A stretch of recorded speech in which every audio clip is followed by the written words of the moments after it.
There is something deeply soothing about a character who cannot be stopped. Not just strong, not just talented, not simply gifted or lucky, but fundamentally untouchable. A presence that enters the scene and shifts reality around them. The ground may still shake, cities may still crumble, enemies may still roar with apocalyptic fury, but the outcome has already settled into inevitability. Overpowered characters are not about tension in the traditional sense. They are about inevitability. They are about watching the storm gather, knowing that somewhere within it stands a figure who does not fear lightning. And that kind of certainty is powerful.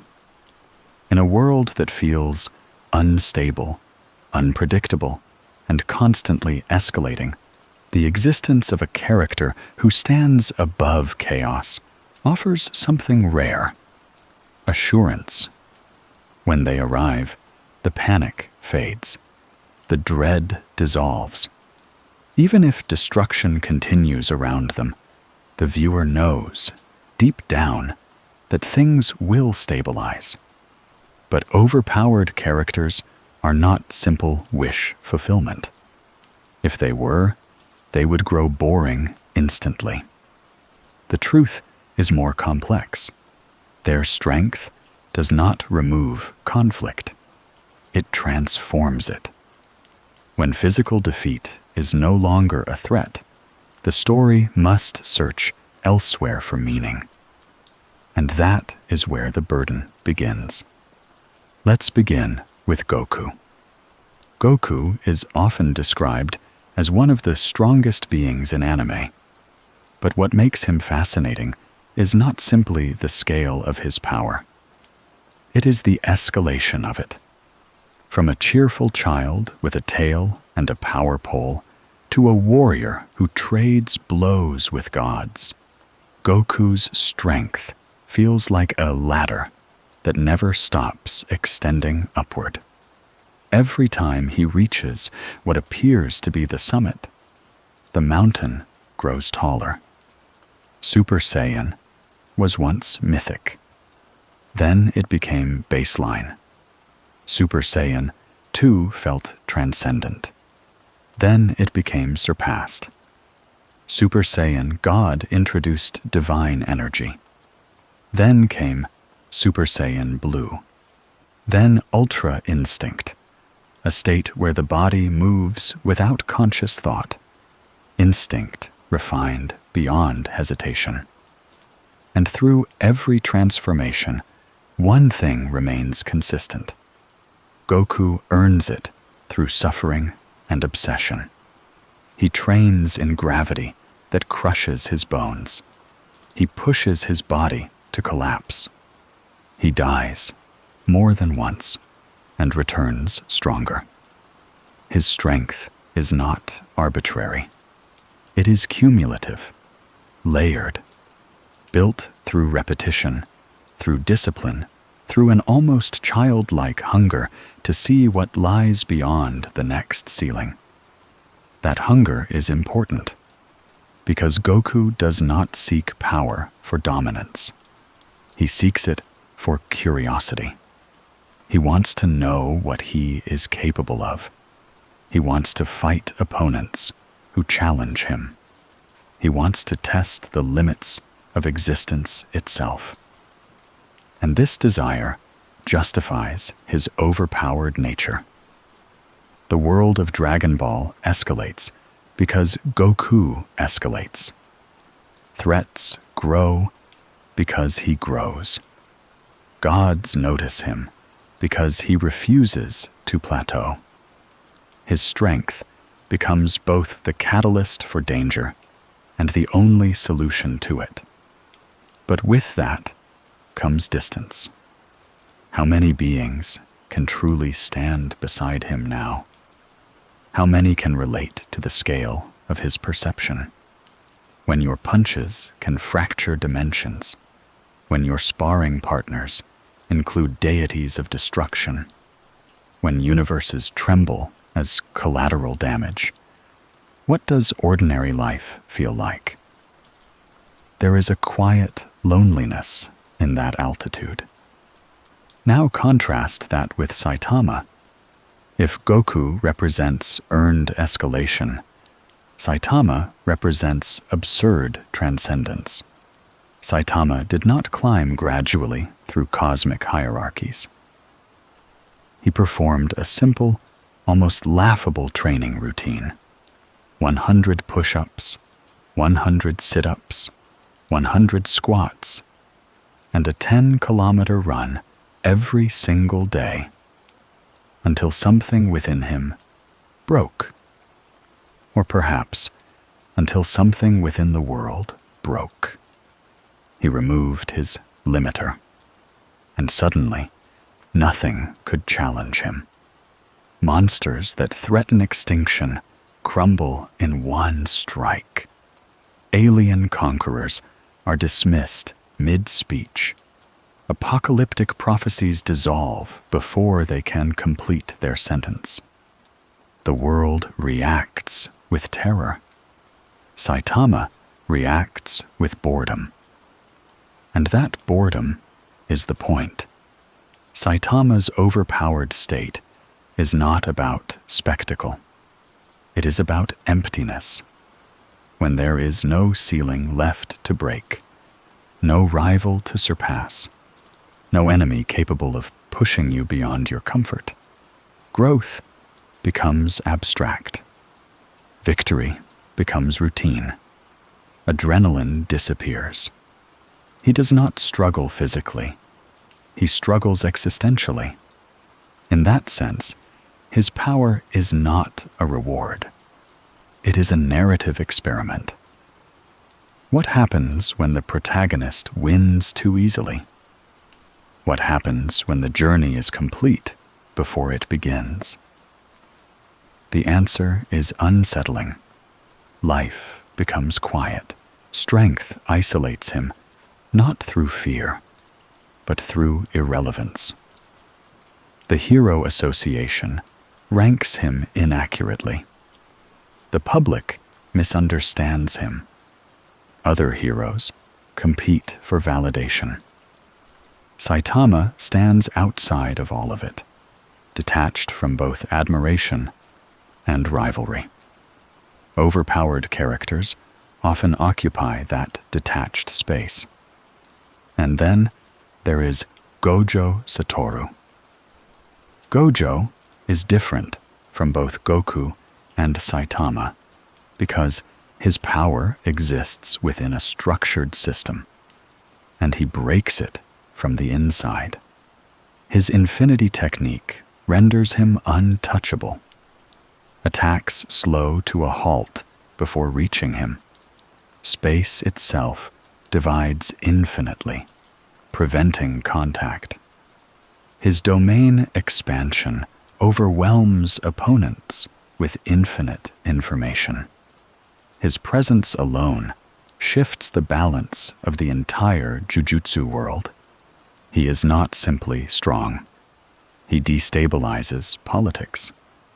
The moment Gojo is active, enemies must reorganize. Plans must adapt. Entire arcs revolve around sealing him because direct confrontation is futile. His overpowered status is acknowledged openly within the story. It becomes a strategic problem that antagonists must solve indirectly. And that acknowledgement is key. Overpowered characters reshape their worlds. They force systems to evolve around them. Governments, villains, rival factions. Everyone reacts. Some fear them.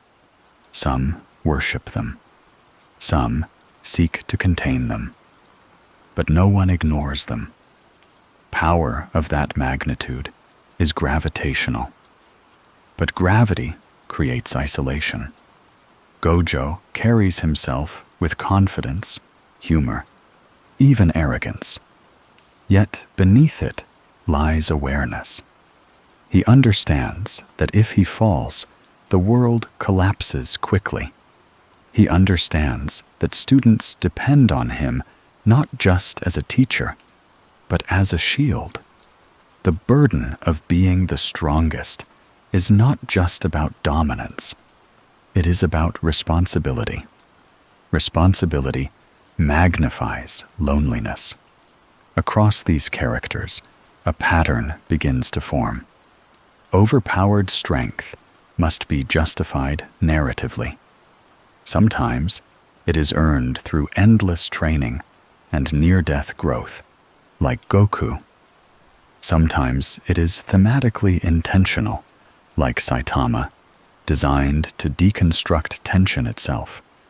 Sometimes it is structurally embedded within the world's power system, like Gojo, acknowledged and reacted to. But in every case, the strength changes the shape of the story. Because when defeat is unlikely, the stakes must evolve. The question shifts from can they win to what does winning cost them? Or what happens after victory? Or how does the world adapt to someone who stands above it? Overpowered characters are not simply about overwhelming force. They are about imbalance. And imbalance creates pressure. Pressure reshapes narrative landscapes. It forces new types of conflict. Emotional conflict, philosophical conflict, existential conflict. What does it mean to grow when you have already surpassed everyone? What does it mean to protect when no one can threaten you? What does it mean to be human when your power feels godlike? These are the real questions. And as we move forward through this series, exploring characters like Goku, Saitama, Gojo, and others who redefine the ceiling of their worlds, we will see that being overpowered is not about freedom. It is about weight. The weight of expectation. The weight of isolation. The weight of knowing that if you fall, everything falls with you. Strength is intoxicating, but absolute strength is quiet. And in that quiet, something far more interesting than victory begins to echo. Strength does not remove conflict. It relocates it. When a character becomes powerful enough that physical defeat is no longer believable, the story cannot simply continue escalating explosions forever. There is a ceiling to spectacle. Once planets crack and universes tremble, the audience adapts. What once felt overwhelming becomes familiar, and familiarity erodes tension. So writers must do something else. They must move the struggle inward. Let's return to Goku for a moment. At first glance, Goku appears to thrive in endless escalation. Every new villain pushes him to unlock a higher form. Every loss becomes fuel. Every near-death experience becomes a stepping stone. But look closely at the emotional pattern that forms over time. Goku is happiest, not when he wins, but when he is challenged. Victory, for him, is almost incidental. What he truly seeks is the moment before victory, the uncertainty, the tension, the thrill of discovering an opponent who can stand against him. As he grows stronger, those moments become rarer. The list of beings who can test him shrinks dramatically. In Dragon Ball Super, when Goku achieves Ultra Instinct, a state even gods struggle to master. He reaches a level where instinct itself surpasses conscious thought. His body moves independently. Defense and offense flow without hesitation. It is portrayed as transcendent. But transcendence creates distance. How many beings in his universe can truly understand that state? How many can meet him there without being erased by the gap? The stronger he becomes, the narrower his world becomes. Only a handful of entities can even participate in his growth. This is the paradox of being overpowered. The higher you climb, the fewer hands can reach you. Now consider Saitama again, but from a different angle. Saitama does not lack strength. He lacks stimulation. When he defeats Boros, a cosmic warlord who crossed galaxies seeking a worthy fight, the battle is visually spectacular. Cities are annihilated. Energy blasts pierce the atmosphere. The villain pours every ounce of his existence into one final strike, and Saitama ends it calmly. The fight is epic for everyone except him, and that is the tragedy. Overpowered strength, when absolute, eliminates the experience of risk. Without risk, adrenaline fades.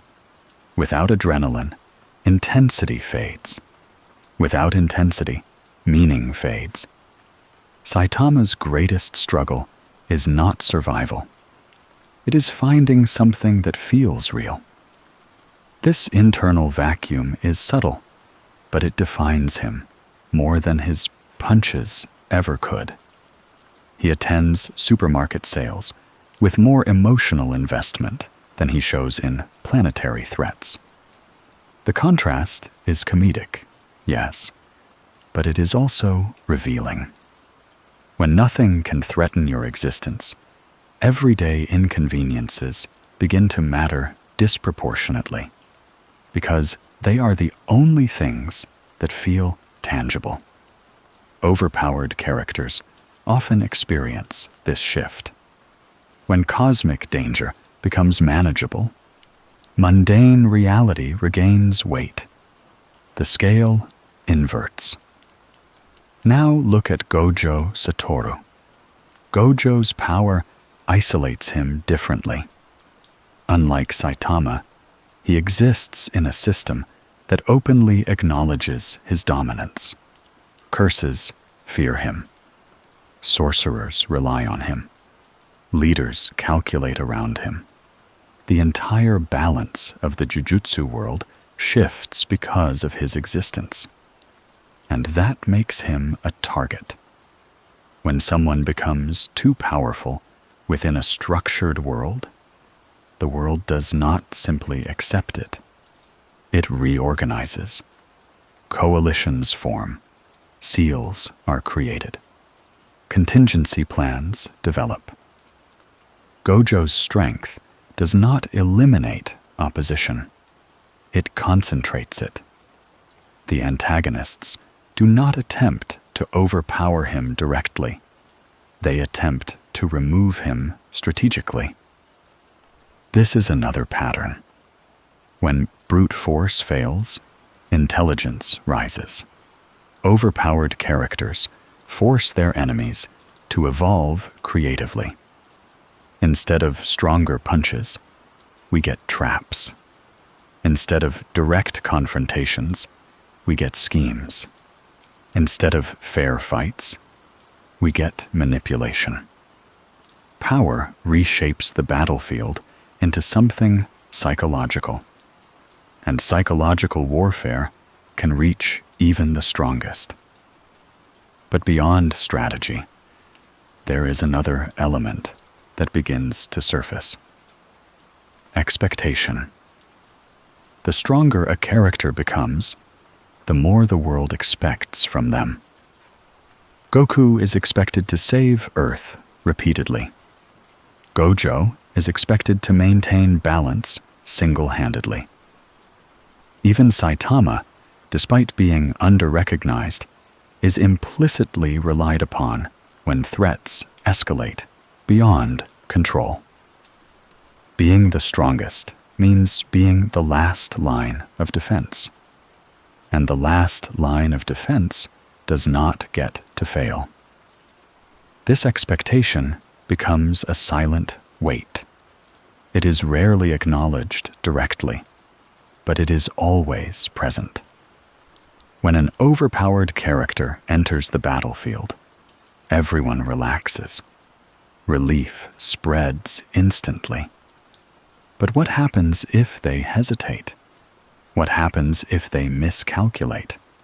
What happens if, for once, they are not enough? The fear of that possibility lingers quietly beneath their confidence. This is why many overpowered characters are portrayed as either extremely calm or unusually detached. Emotional turbulence becomes dangerous when your actions carry planetary consequences. Hesitation could cost millions. Doubt could fracture alliances. So they regulate themselves. Strength demands composure, but composure suppresses vulnerability, and suppressed vulnerability isolates.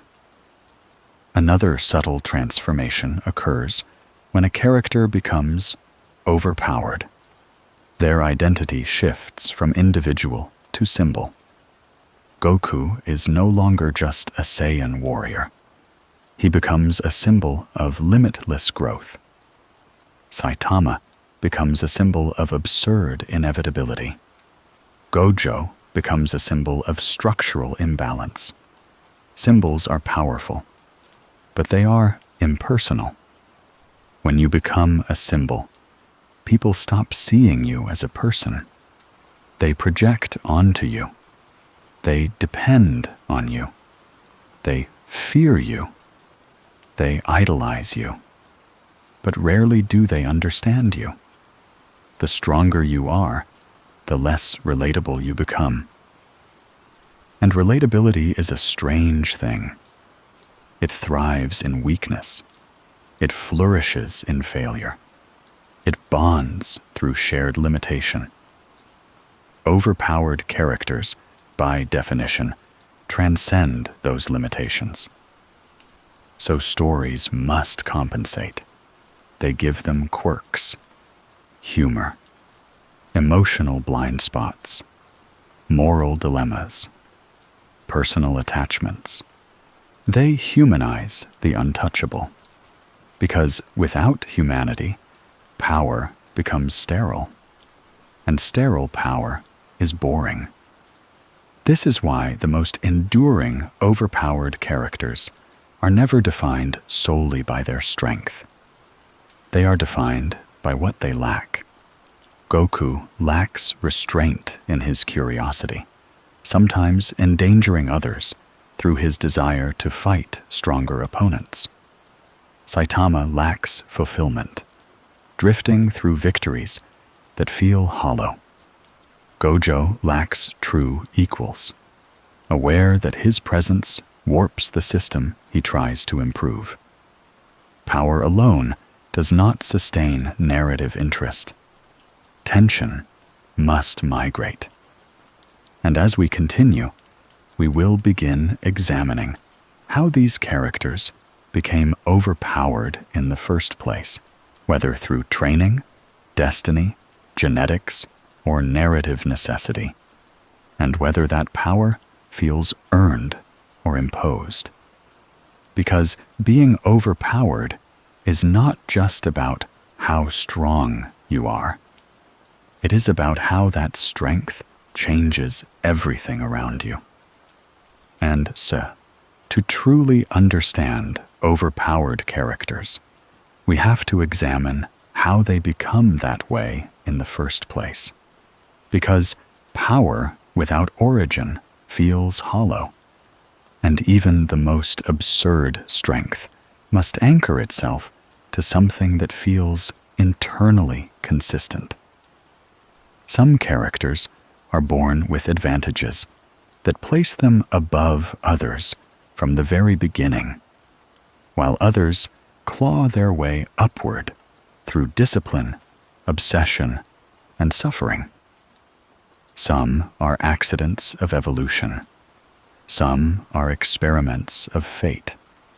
Some are deliberate narrative constructs designed to embody themes rather than realism. But in every case, the path to overwhelming strength shapes how we perceive whether that strength is justified, earned, or simply granted. Take Goku again. His power is often reduced to the idea that he is a Saiyan, a warrior race with natural combat instincts and extraordinary growth potential. But if heritage alone created supremacy, every Saiyan would stand at his level. And that clearly is not the case. Goku's overpowered status emerges not merely from his biology, but from his relationship with limits. Saiyans grow stronger after near-death experiences, yes, but Goku repeatedly places himself in situations that push him to the brink intentionally. He seeks opponents who outclass him. He chooses to fight beings stronger than himself, not because he must, but because he wants to see how far he can go. His strength is not passive. It is aggressively pursued. When he trains in gravity chambers that multiply Earth's force many times over, when he learns techniques from divine mentors, when he risks his life to master transformations that tear at his body, he is actively reshaping his own ceiling. Over time, the accumulation becomes staggering. Each breakthrough feels like a response to genuine effort. Even when the scale becomes cosmic, the narrative memory of that effort lingers, making his overpowered state feel like the natural endpoint of relentless growth rather than an arbitrary gift. Now contrast that with Saitama, whose power origin is deliberately simplistic. His training routine is almost laughably mundane compared to the universe-shattering regimens of other protagonists. There are no divine rituals, no inherited bloodlines, no ancient prophecies, just repetition, persistence, and a refusal to stop. The joke, of course, is that his routine should not logically produce infinite strength. And yet it does. The explanation offered within his world is that he removed his limiter, a conceptual boundary that caps a being's growth. By pushing past ordinary human constraints through sheer will and consistency, he shattered the invisible wall that confines everyone else. It is absurd, but it is also thematic. Saitama becomes overpowered, not because he was destined to, but because he treated growth with such simplicity that it became absolute.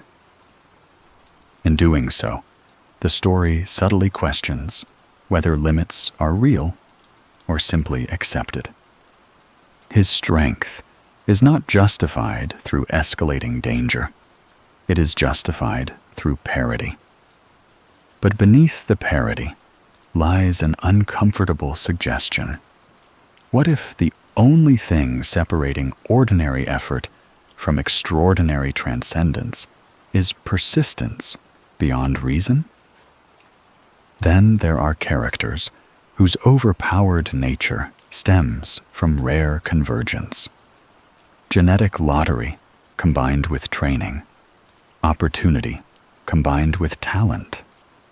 Gojo Satoru exists within a structured power system governed by cursed energy and inherited techniques. His 6 eyes and limitless ability are exceptionally rare, but rarity alone does not guarantee dominance. What makes Gojo overwhelming is his mastery. He does not simply possess broken abilities. He refines them to a degree that makes him untouchable. Infinity, the concept that prevents anything from reaching him, is not merely a shield. It is a philosophical statement embedded into combat. He manipulates space at a fundamental level. He bends perception. He overwhelms opponents, not only physically, but cognitively. His overpowered state feels justified because the world acknowledges it openly. Other characters discuss how unbalanced he is. Entire strategies revolve around sealing him instead of defeating him. The narrative does not pretend he is equal to others. It builds arcs around the consequences of that inequality. In doing so, his strength feels integrated rather than forced.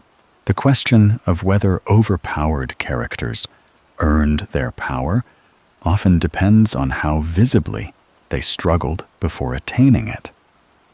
Audiences tend to accept extreme strength more readily when they have witnessed the process. Training arcs, losses, humiliations, and setbacks create a foundation that makes later dominance satisfying. But there is another form of earning that is less visible: emotional earning. Some characters justify their power not through effort alone, but through burden. They carry trauma, responsibility, or sacrifice that contextualizes their strength. When power emerges as a response to unbearable circumstances, it feels less like indulgence and more like adaptation. Strength becomes survival crystallized. At the same time, overpowered characters often reveal something about the world they inhabit. If someone can rise to godlike levels, what does that say about the system's elasticity?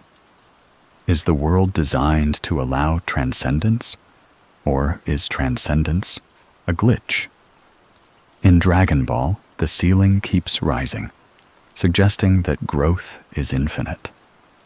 In One Punch Man, Saitama's broken limiter suggests that the system was never absolute to begin with. In Jujutsu Kaisen, Gojo's existence exposes structural imbalance within a rigid hierarchy. Each case reflects a different philosophy about potential. Some worlds reward endless effort. Some worlds break under pressure. Some worlds depend on singular anomalies to maintain equilibrium. As power increases, justification becomes more important, not less. Early strength can be accepted at face value. Late-stage omnipotence demands explanation. When characters reach levels where they rival gods or erase threats effortlessly, the audience subconsciously asks, why them? Why now? Why this much? If the answer feels lazy, immersion fractures. But if the answer feels like the inevitable outcome of everything that came before, the power feels earned even at absurd scales. And yet, earning power does not eliminate its consequences. In fact, the more justified the strength, the heavier its impact. Because when power is clearly earned, losing it becomes tragic.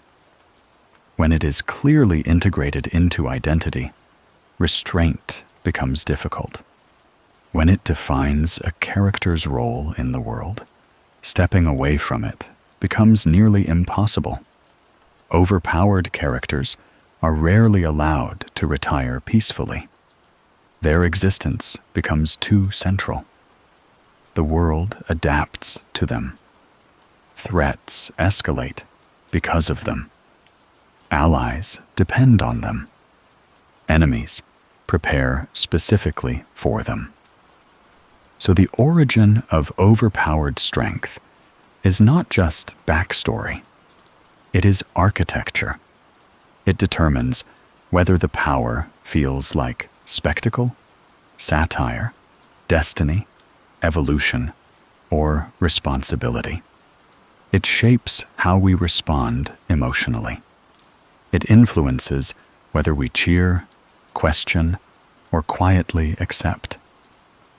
And perhaps most importantly, it determines whether strength feels like freedom, or like something that was always going to cost more than it gave. Once a character crosses the threshold into being truly overpowered, something irreversible happens to the structure of their story.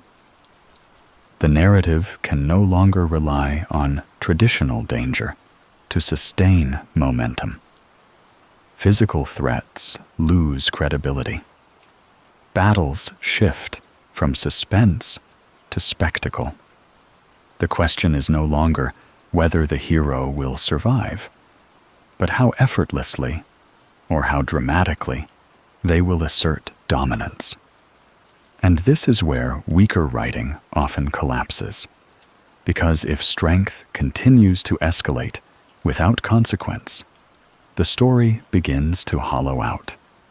Overpowered characters demand careful narrative recalibration. If handled carelessly, they flatten tension. If handled skillfully, they transform it. The key lies in redefining stakes. For characters like Goku, the threat eventually becomes larger than personal defeat. It becomes universal annihilation, existential collapse, or moral consequence. When he fights beings like Jiren or Beerus, the stakes expand beyond his own survival. Entire universes stand on the brink. Civilizations hang in balance. The Tournament of Power, for example, reframes strength as a responsibility not just to oneself, but to existence itself. Goku's hunger for challenge inadvertently triggers cosmic consequences. His curiosity brings gods into motion. His desire to test his limits becomes the catalyst for universes risking erasure. In this way, his overpowered nature introduces a philosophical tension. At what point does personal growth become selfish? When your pursuit of strength destabilizes reality, can you still call it harmless curiosity?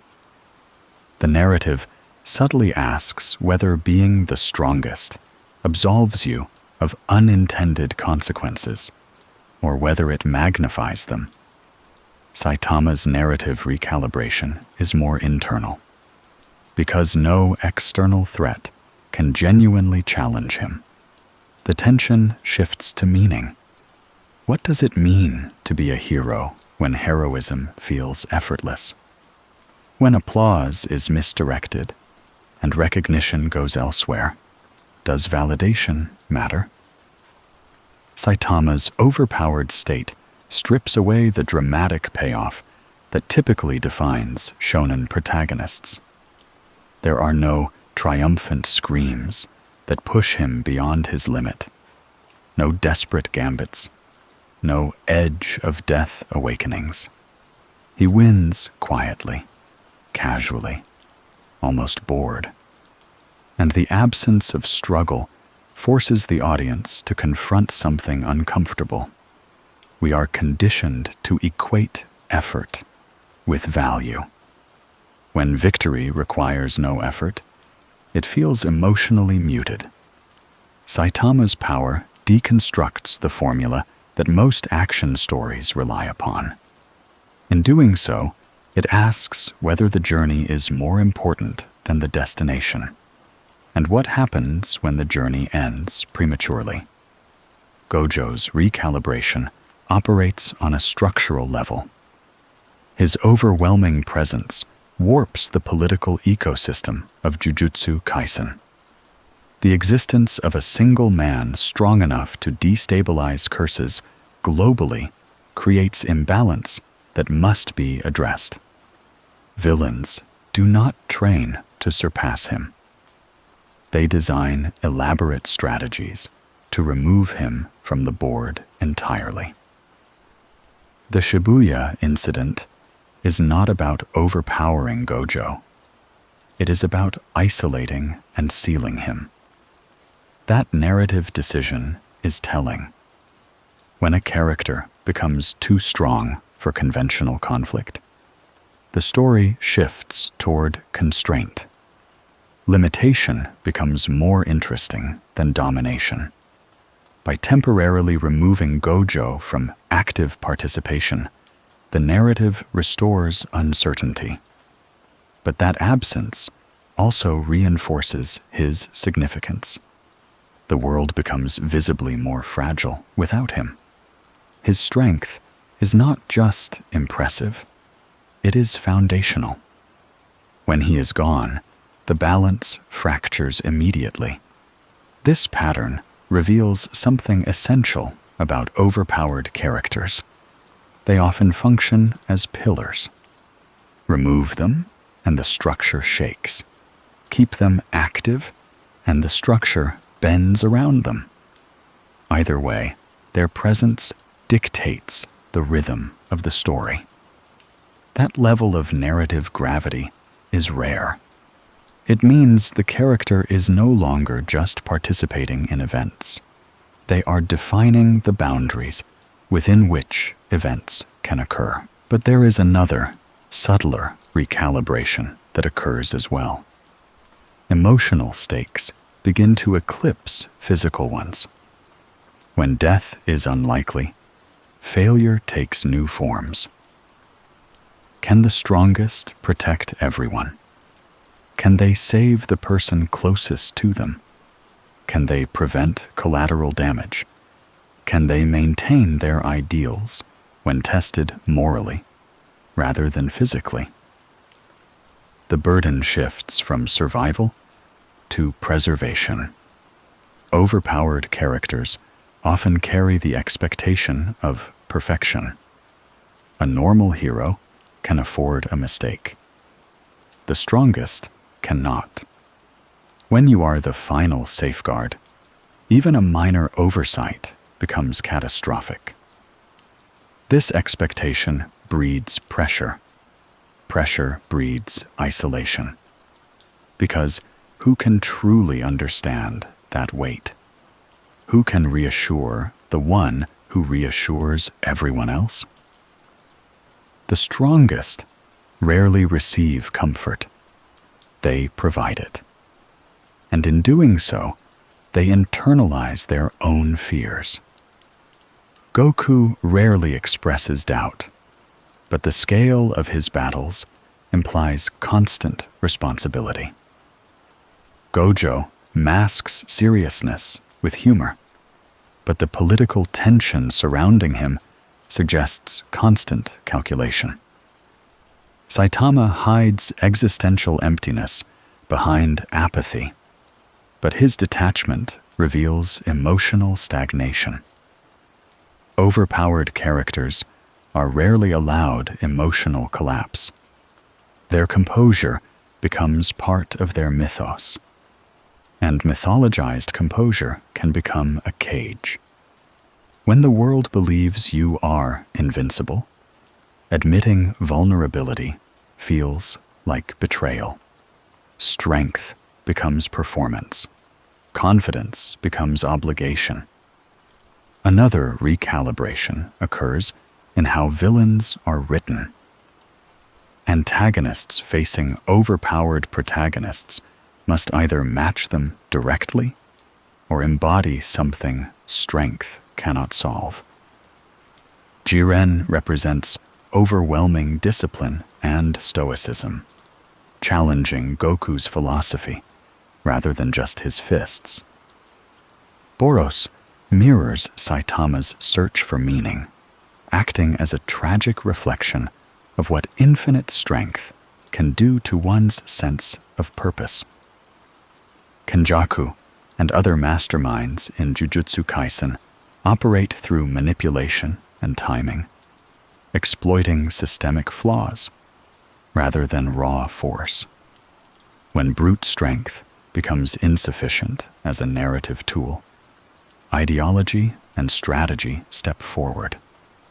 This evolution elevates the story, because when the strongest character cannot be beaten physically, they must be tested philosophically. Their worldview must be questioned.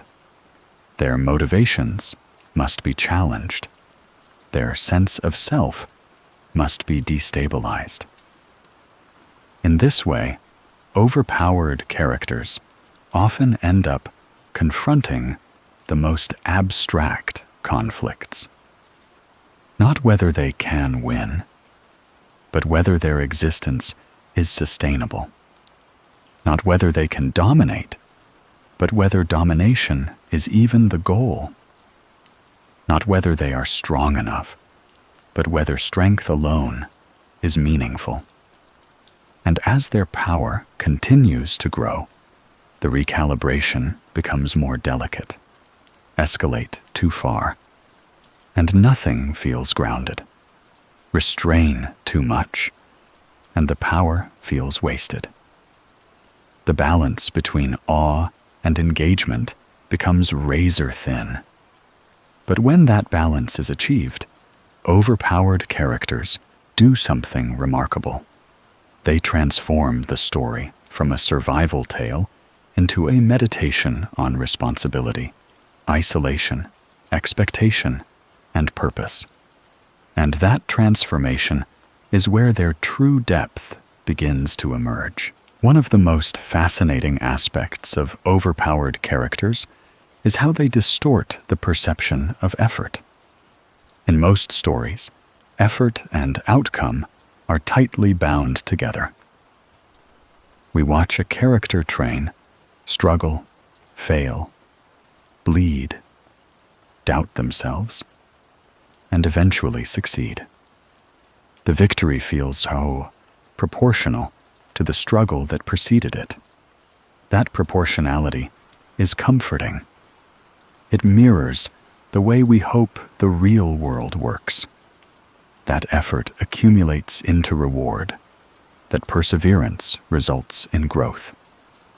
But when a character becomes overwhelmingly powerful, that proportional relationship begins to dissolve. Effort no longer visibly matches outcome. Battles that should require desperation are resolved casually. Threats that would annihilate entire armies are erased in moments. And this imbalance forces the audience to recalibrate their emotional expectations. With Goku, that recalibration is gradual. Early in Dragon Ball, every victory feels earned in immediate, visible ways. He trains under masters. He climbs towers. He survives brutal tournaments. Each step upward is tangible. But as the series expands into interplanetary and eventually multiversal stakes, the scale of his power begins to dwarf the scale of his training. He still works for it, yes, but the gap between his preparation and his impact grows astronomical. When he clashes with gods of destruction, the shockwaves ripple across cosmic distances. When he taps into ultra instinct, his movements transcend conscious thought entirely. The effort is still there, but the results feel mythic.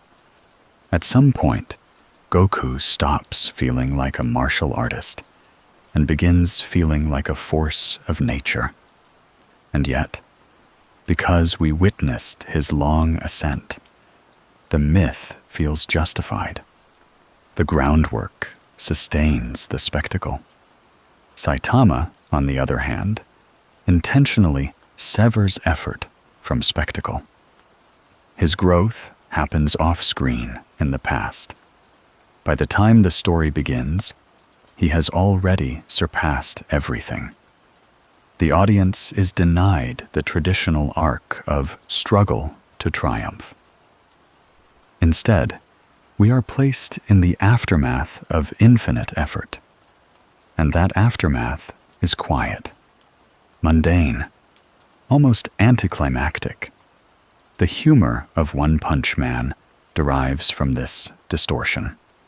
A villain delivers a monologue charged with apocalyptic energy, detailing their rise, their ideology, their trauma, their transformation. The music swells, the atmosphere thickens, and Saitama ends it in one punch, often mid-sentence. The disproportion is absurd, but it is also surgical. It exposes how conditioned we are to expect escalating effort to match escalating stakes. When that expectation is denied, the result is both comedic and strangely philosophical. If the outcome is guaranteed, what was the emotional value of the buildup? Was the spectacle for the villain? For the audience? Or is the true story happening elsewhere entirely? Gojo's imbalance manifests differently because his world acknowledges it explicitly. His power is not comedic. It is destabilizing. When he enters a fight, tension shifts immediately because everyone understands the hierarchy. His infinity creates literal untouchability. Attacks slow infinitely before reaching him, trapped in a conceptual paradox. His domain expansion overwhelms opponents with infinite information, collapsing their ability to respond. There is elegance in how his power is framed, not just raw output, but conceptual superiority. Yet this elegance also creates narrative risk. If he remains active without constraint, conflict evaporates. So the story must construct scenarios where his strength is strategically neutralized rather than directly contested. The Shibuya incident's decision to seal him rather than defeat him acknowledges a core truth. Sometimes the strongest character must be removed to preserve narrative uncertainty. And when he is removed, the fragility of the world becomes immediately apparent. That fragility reinforces just how much weight he was silently carrying. This leads to a deeper question about justification. Does a character need to earn overwhelming power for it to feel satisfying? Or is thematic consistency enough? Goku's long arc of training satisfies the traditional expectation of earning. Saitama's parody satisfies a thematic one. Gojo's inherited genius, combined with mastery, satisfies a systemic one. Each form of justification works within its own narrative logic. What matters is not realism, but coherence. The audience does not demand plausible physics. They demand internal consistency. As long as the world's rules support the character's power, or deliberately subvert them with purpose, the overpowered state feels earned in its own way. However, earning power does not protect a character from its consequences. In fact, the more justified the strength, the heavier the burden often becomes. Because once a character is established as the strongest, retreat is no longer simple. Responsibility attaches itself to them. When disaster strikes, people look upward, toward the one who has proven capable of resolving it. That expectation becomes silent pressure. It is rarely spoken outright, but it lingers. The strongest must arrive. The strongest must fix it. The strongest must endure. And enduring without visible strain becomes part of the mythology. But mythology erodes intimacy. When someone becomes legend, fewer people treat them as human. Goku is revered across universes. Gojo is feared and respected within his society. Even Saitama, though under-recognized publicly, is mythic to those who witness his true power. Legends inspire awe, but awe creates distance. It is difficult to confide in someone who feels invincible. Difficult to comfort someone who never appears wounded. Overpowered characters often become emotional fortresses, not because they lack feeling, but because the world projects strength onto them constantly. There is also a subtle shift in how they perceive others. When your baseline of strength rises astronomically, what once felt impressive begins to feel ordinary. The gap between you and everyone else widens. Conversations change. Rivalries disappear. Peers become students. Competitors become protégés. The ecosystem around you reorganizes. And with that reorganization comes a quiet loneliness. Not always dramatic, not always tragic, but persistent. The irony is that many overpowered characters began their journeys craving growth and connection. They sought rivals, they sought mentorship, they sought acknowledgement. And in surpassing everyone, they often lose the very friction that made their path meaningful. Goku constantly searches for the next challenge because stagnation feels suffocating. Saitama drifts through hero work with apathy because nothing surprises him anymore. Gojo invests heavily in teaching the next generation because he understands that without capable successors, the imbalance will only deepen. Overpowered strength does not end struggle. It changes its shape. The fights become larger, but the conflicts become quieter. The victories become easier, but the meaning becomes harder to define. And as we continue exploring these characters, we begin to see that being the strongest is less about domination and more about adaptation. Adapting to a world that cannot fully keep up with you. Adapting to expectations that never diminish. Adapting to a self that keeps evolving beyond the familiar. Because when you surpass everyone else, the greatest opponent left is not external. It is the question of what comes next. There is a moment in every overpowered character's journey where strength stops being a goal and starts becoming an identity. At first, power is something they chase. It is a tool, a necessity, a shield against past weakness. But eventually, after enough battles, enough transformations, enough thresholds shattered, strength ceases to be something they possess and becomes something they are. And that shift is subtle but profound. Because once power fuses with identity, losing it is no longer just a tactical disadvantage. It becomes existential.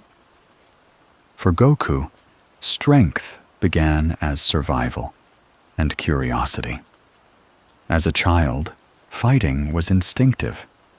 As a student, it was discipline. As a warrior, it was responsibility. But over time, especially as he surpassed the limits of Saiyan biology and entered divine territory, his relationship with strength transformed into something inseparable from his sense of self. He doesn't simply enjoy fighting.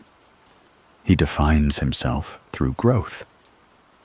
Each new transformation is not just an upgrade. It is a revelation about who he is capable of becoming.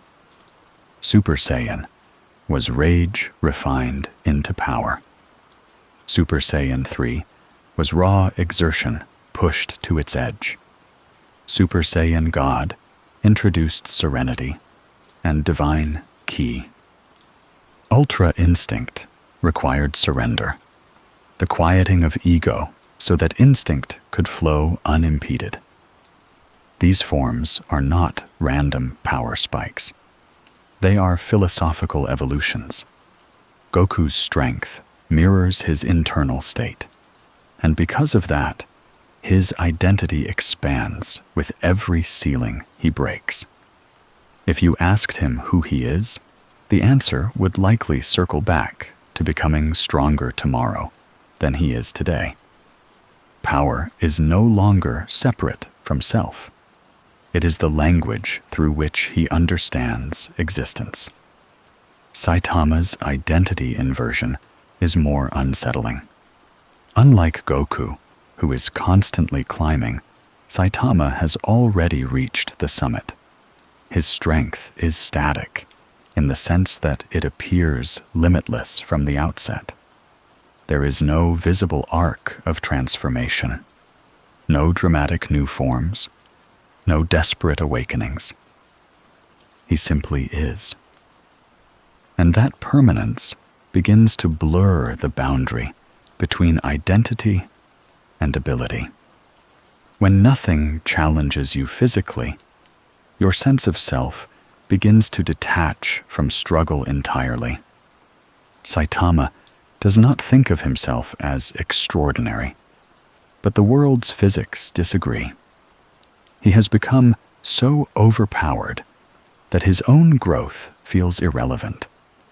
Without adversity, identity stagnates. His boredom is not laziness. It is the psychological side effect of having no friction. Humans define themselves against resistance. Remove resistance, and definition fades. In many ways, Saitama's existential restlessness is the cost of his absolute power. He cannot measure himself against others anymore. There is no mirror that reflects his true scale. And without reflection, self-understanding becomes abstract. Gojo's identity intertwines with power in a more socially complex way. He is not merely aware that he is the strongest. He embraces it openly. He jokes about it, flaunts it, teases allies, and terrifies enemies with it.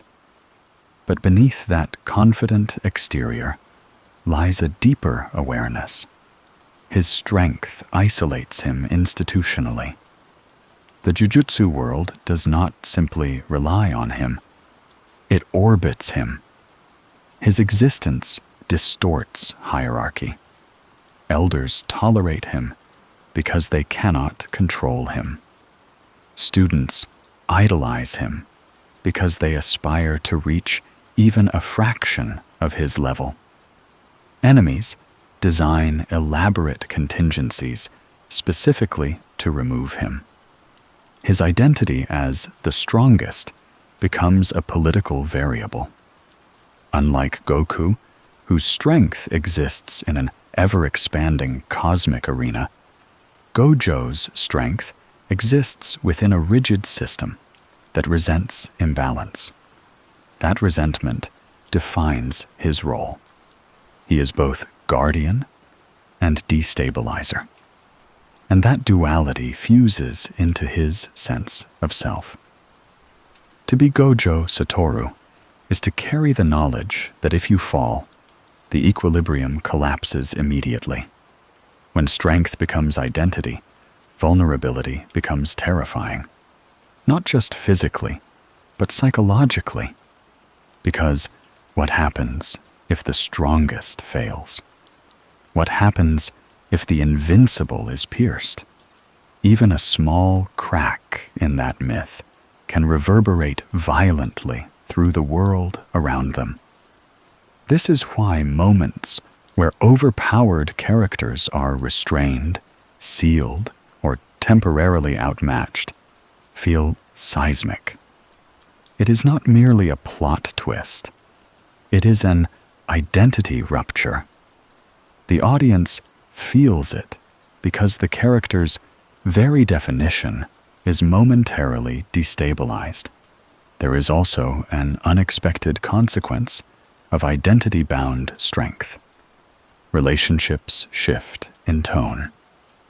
When you are the strongest, people treat you differently, whether you want them to or not.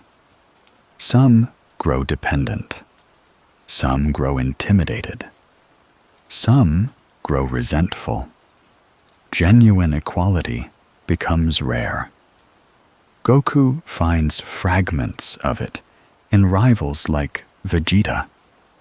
But even that rivalry evolves as their power scales diverge and converge over time. Saitama struggles to find peers who can understand his perspective. Genos admires him, but admiration is not equality.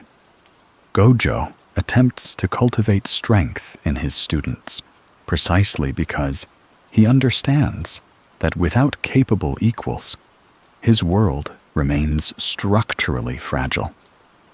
In each case, the overpowered character, either consciously or subconsciously, seeks balance.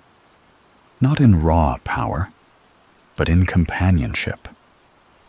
The irony is that overwhelming strength often creates fragility elsewhere. When a world grows accustomed to relying on a single individual, collective resilience diminishes. Others train less urgently. Systems become complacent. Safety becomes assumed. This dynamic is especially visible in stories where the strongest character is removed temporarily. The absence reveals how much stability depended on them. But that dependence can become unhealthy. It centralizes hope into one figure. It narrows contingency plans. It turns the strongest into a single point of failure. And that pressure seeps inward. Because even if the overpowered character does not consciously articulate it, they know. They know that their fall would cascade. They know that their miscalculation could amplify disaster. They know that their presence is not just strength, but insurance. And insurance is only valuable until it is tested. Another subtle shift occurs as strength fuses with identity. Growth becomes philosophical rather than physical. Once you have surpassed measurable opponents, what does improvement even mean? For Goku, it means refining technique, mastering states of mind, seeking beings from higher planes of existence. For Saitama, it means searching for emotional resonance in small, everyday moments. For Gojo, it means restructuring the system so that his strength is no longer an anomaly, but a foundation for future generations. Growth becomes abstract. It is no longer about lifting heavier weights or throwing faster punches. It becomes about mindset, legacy, and structural change.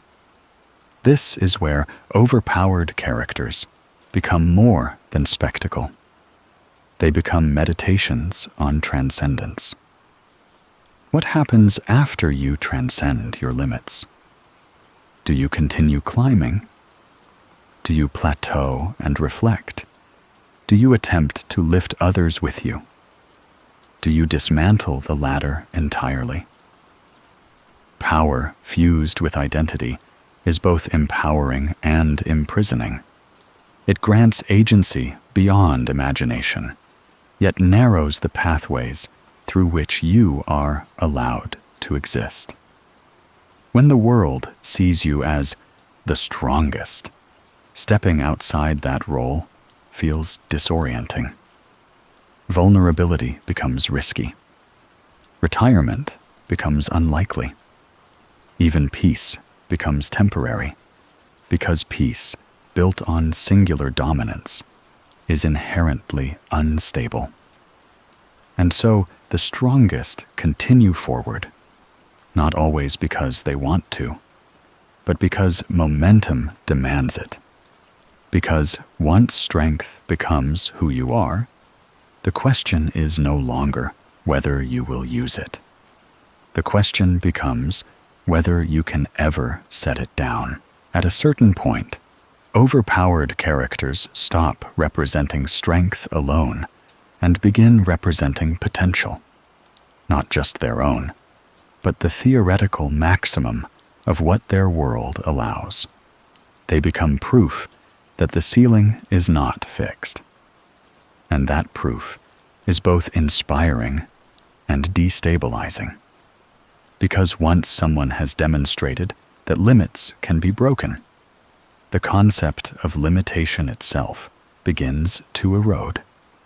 The strongest characters do not simply win battles. They redefine what is possible. In the case of Goku, this redefinition happens repeatedly. Every time he breaks into a new transformation, the established hierarchy shatters. What was once considered divine becomes attainable.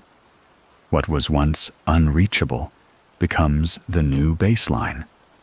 When he first achieves Super Saiyan, it is framed as legend, a myth whispered about across generations. By the time he ascends into godly forms, even deities are forced to reevaluate the meaning of mortal potential. Goku's existence quietly challenges the idea that power is static. His growth implies that no tier is final, and that implication ripples outward. Allies push themselves harder. Rivals refuse to be left behind. Even gods take notice. His overpowered state is not just dominance, it is disruption. He destabilizes the permanence of every ranking system he enters. Saitama disrupts potential in the opposite direction. Rather than climbing visibly through tiers, he obliterates the tier system entirely. There is no gradual hierarchy with him. No incremental ascension. He stands so far above the scale that measurement becomes irrelevant. In doing so, he reveals how artificial power scaling can feel. The elaborate classifications of heroes and monsters within his world become comedic backdrops to a reality that ignores them. Saitama's existence suggests that systems built to quantify strength are inherently fragile. The moment someone exceeds the framework loses authority. He is not just strong, he is unclassifiable. And that unclassifiability creates quiet chaos. Because if someone can remove their limiter entirely, what does that say about everyone else's potential? Are limits real, or simply accepted conventions? Gojo's presence introduces a more political interpretation of broken ceilings. Within Jujutsu society, power is deeply tied to lineage, technique, and tradition. His 6 eyes and limitless technique are rare inheritances, but it is his mastery that elevates him to singularity. His dominance exposes the rigidity of the system. Elders who rely on hierarchy and tradition find themselves unable to control him. Students see in him a glimpse of freedom from those same constraints. His strength becomes symbolic of generational shift.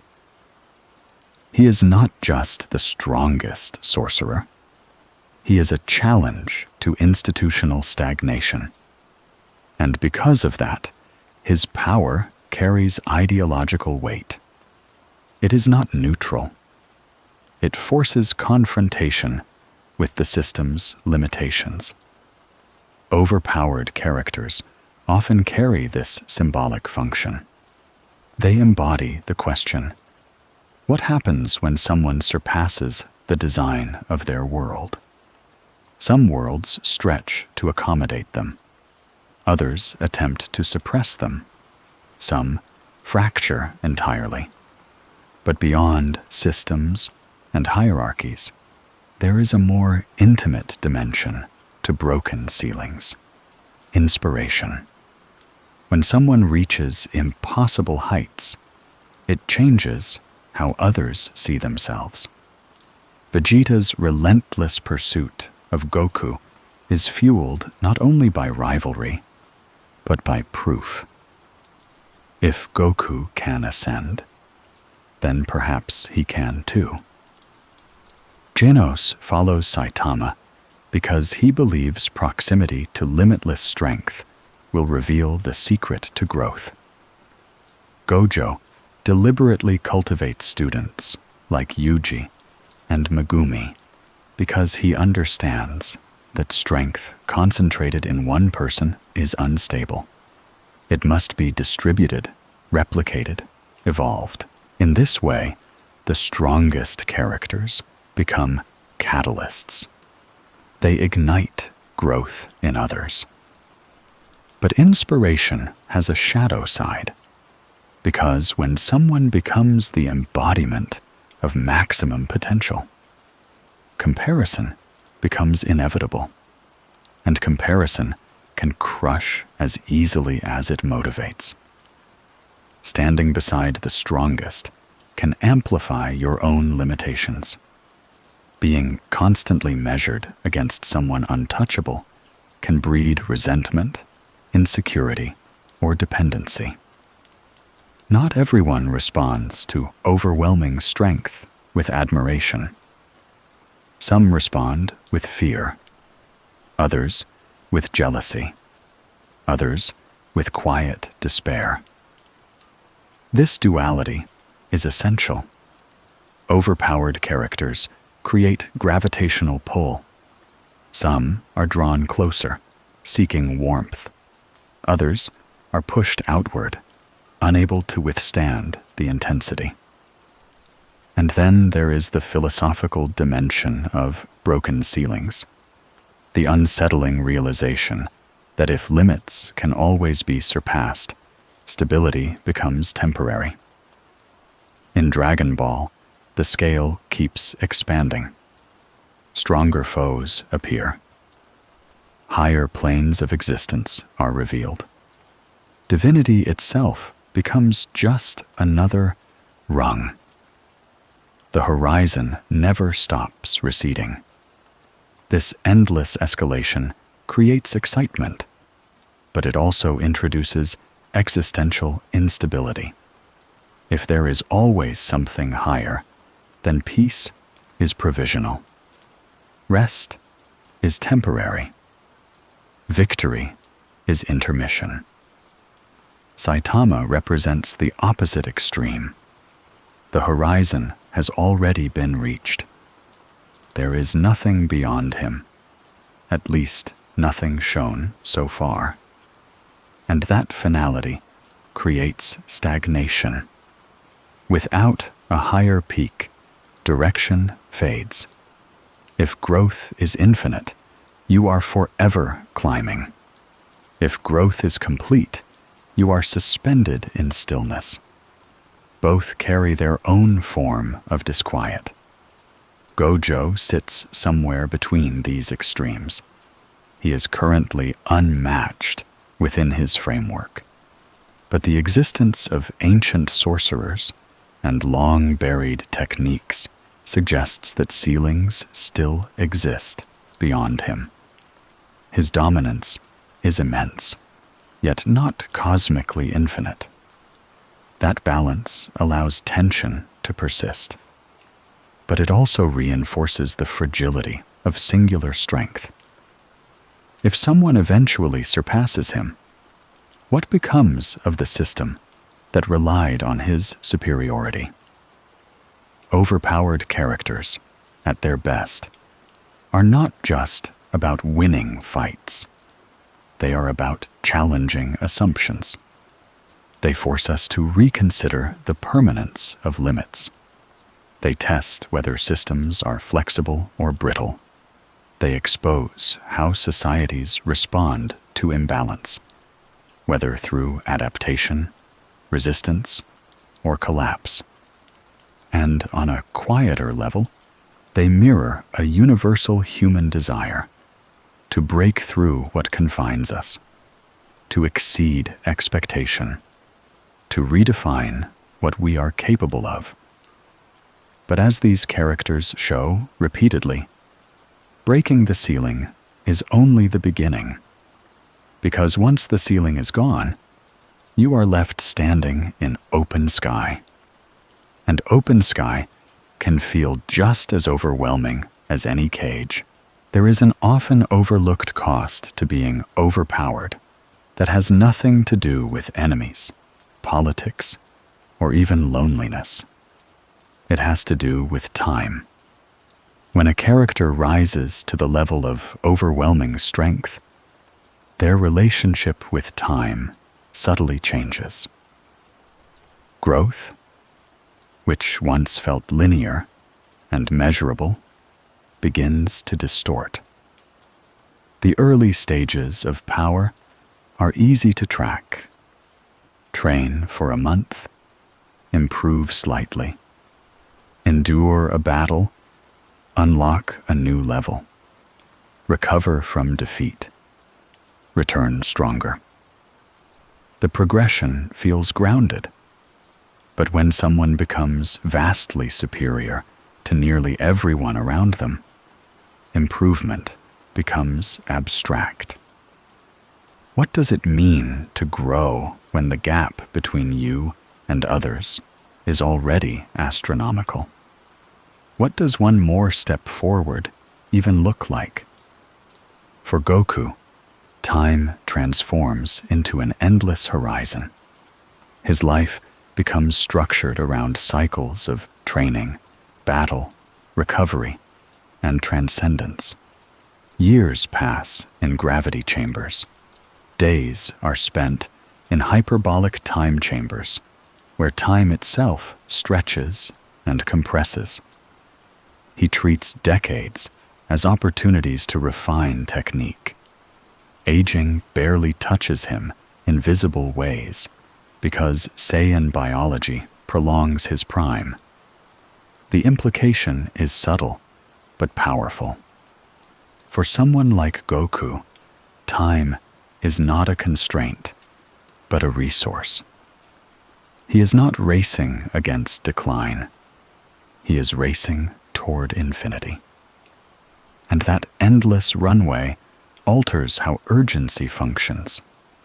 When there is always another level to reach, another god to challenge, another universe to explore, the present becomes preparation for something greater. Peace is intermission. Stillness is temporary. His overpowered state does not conclude his arc. It perpetuates it indefinitely. Saitama's relationship with time is the inverse. Because he has already reached what appears to be the pinnacle, time stretches horizontally rather than vertically. Days blur together. Threats arise and vanish without leaving marks. Seasons change, but his power does not. When growth ceases to be visible, time loses texture. There is no anticipation of breakthrough, no looming transformation, no next form waiting to be unlocked. His battles do not accumulate into something greater. They resolve instantly, and that instant resolution flattens the passage of time. When nothing challenges you, the future begins to resemble the present too closely. This is why Saitama's boredom feels so persistent. It is not laziness, it is temporal stagnation. Without friction, time becomes repetition. Gojo exists somewhere in between these temporal extremes. His strength is immense, but his world is unstable. Curses evolve. Ancient threats resurface. Political tensions simmer. Unlike Saitama, he cannot relax into permanence. Unlike Goku, he cannot simply chase higher gods for sport. His power is embedded in a fragile system that constantly pressures him. Time, for Gojo, is strategic. Every year that passes without cultivating stronger allies increases systemic risk. Every delay in reforming the structure of Jujutsu society compounds imbalance. He understands that his dominance is not eternal. Even if his abilities are overwhelming, the world around him is volatile. So his relationship with time becomes proactive rather than reactive. He invests in students not for companionship alone, but for continuity. He knows that singular strength is a temporary solution to structural weakness. This temporal distortion reveals something profound about overpowered characters. The stronger they become, the more their arcs shift from personal survival to legacy. Early stories revolve around immediate threats. Later stories revolve around what remains after them. Goku eventually trains Yub, sensing the need for a successor who can inherit both potential and philosophy. Gojo deliberately pushes his students beyond comfort because he understands that the future cannot depend on him alone.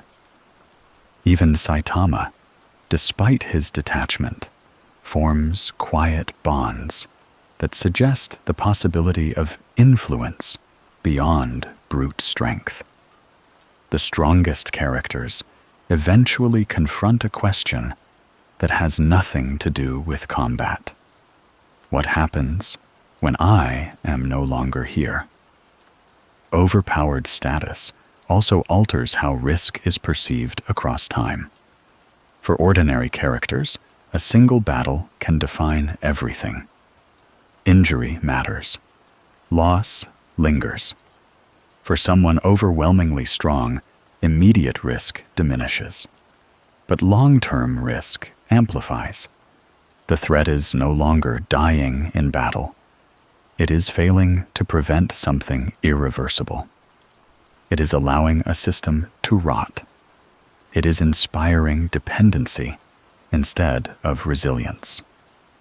The strongest must think generationally.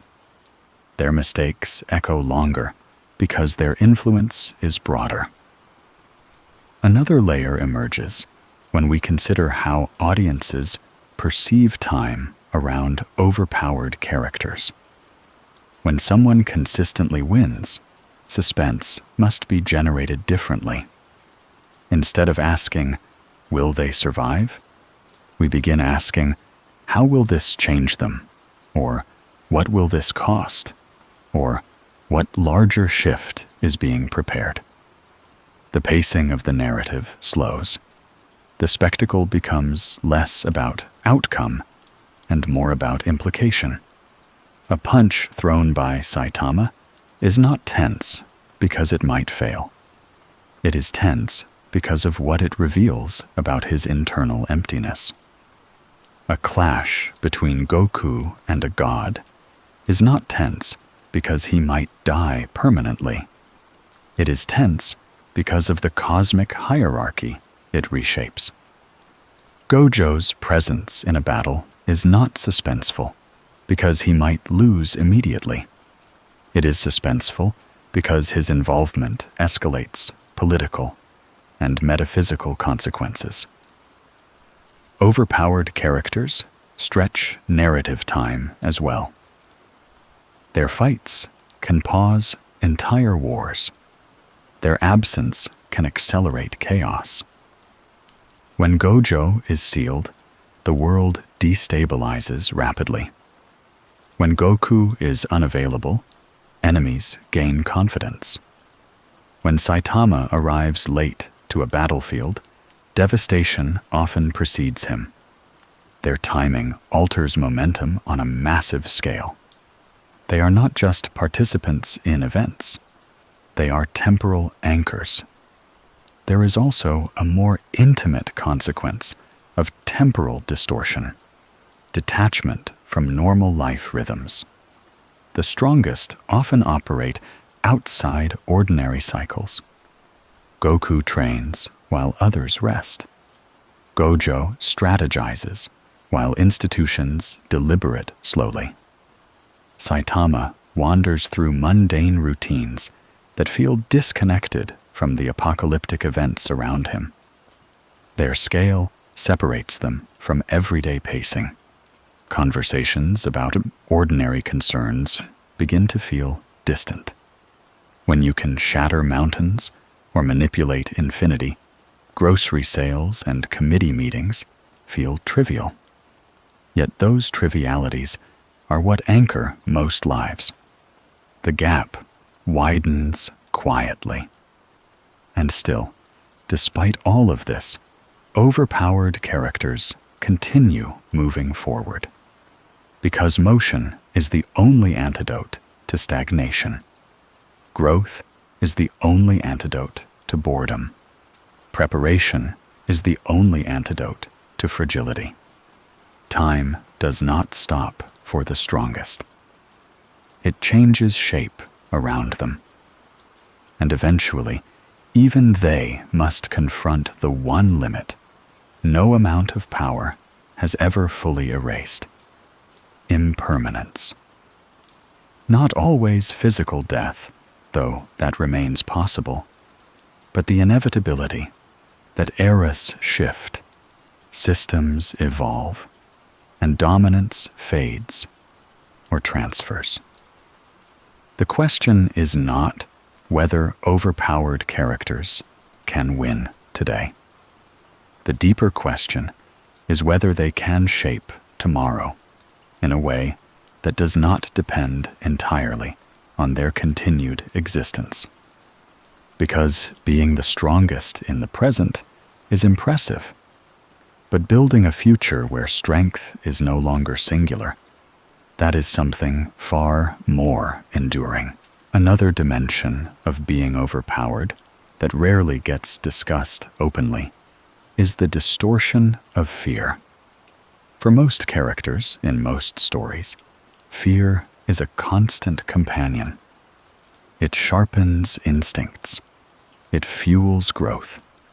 It creates stakes. Fear of loss. Fear of failure. Fear of death. These emotional currents give weight to every confrontation. But when a character becomes overwhelmingly strong, fear begins to evaporate, at least in its conventional form. And when fear fades, something fundamental changes in how they experience conflict, danger, and even life itself. For Goku, fear gradually transforms rather than disappears. Early in his journey, he faces opponents who can genuinely kill him. The threat feels immediate and visceral. But as he ascends into God-tier realms, the nature of fear evolves. He is no longer afraid of being outmatched in a simple sense. Instead, he becomes excited by it. What once triggered survival instinct now triggers curiosity. When he senses an opponent stronger than himself, his reaction is not dread, but anticipation. That shift is subtle but enormous. Fear becomes inverted into motivation. The unknown is not something to avoid, but something to chase. And while that inversion fuels his growth, it also alters how he perceives danger. Catastrophic stakes, entire universes at risk, do not paralyze him. They energize him. This is both admirable and unsettling, because when fear stops restraining you, risk becomes normalized. The line between bravery and recklessness thins. Saitama represents the extreme endpoint of fearlessness. There is simply nothing in his world that intimidates him physically. Monsters threaten cities, boast about extinction-level power, unleash attacks capable of vaporizing landscapes, and Saitama remains emotionally flat. The absence of fear in combat is played for humor, but it carries deeper implications. Fear is not only a reaction to danger, it is also a signal of meaning. We fear what can hurt us. We fear what we value losing. When nothing can harm you physically, and when outcomes are guaranteed, combat ceases to trigger adrenaline. Saitama's blank expression during cataclysmic events is not arrogance. It is the natural consequence of invulnerability. But that invulnerability creates an unexpected void. Without fear, there is no surge. Without surge, there is no intensity. And without intensity, moments that should feel monumental become routine. In a strange way, fear is what makes experiences vivid. Its absence dulls the edges of reality. Gojo's relationship with fear is more layered. On the surface, he appears utterly unafraid. His confidence borders on playful arrogance. He steps into overwhelming situations with a smile. Yet beneath that composure lies awareness. He understands the fragility of the system he protects. He knows that if he is removed, chaos follows. His fear is not personal annihilation. It is structural collapse. That distinction matters. Overpowered characters often stop fearing for themselves and start fearing for what depends on them. The locus of anxiety shifts outward. They are less concerned about their own safety and more concerned about whether they can prevent cascading consequences. This type of fear is quieter, but heavier. It is not the fear of dying. It is the fear of failing others. When fear diminishes physically, it often reappears philosophically. Goku may not fear defeat in the traditional sense, but there are moments where he confronts the limits of his philosophy. Can he protect everyone? Is his love of battle indirectly endangering innocent lives? Does his constant pursuit of stronger opponents invite destruction? These questions introduce a different kind of tension, one not rooted in physical inadequacy, but in moral uncertainty. For Saitama, the fear is more existential. Not fear of harm, but fear of permanent emptiness. What if nothing ever excites him again? What if no opponent can ever reignite that spark? That quiet dread lingers beneath his monotone demeanor. For Gojo, fear manifests in foresight. He anticipates threats not because they can beat him easily, but because they can outmaneuver systems he cannot always monitor simultaneously. There is also an audience dimension to fear. When viewers watch overpowered characters, traditional suspense fades. We do not fear for Saitama's life in a fight. We rarely fear for Goku in the long term.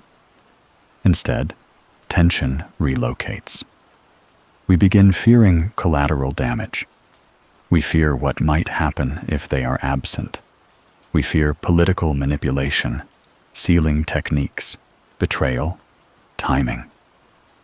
The narrative teaches us that the strongest cannot always be everywhere at once, and that limitation, logistical rather than physical, becomes the new source of suspense. Overpowered characters, therefore, do not eliminate fear from their stories. They redistribute it. They shift fear from "can they win" to "what happens if they cannot act in time."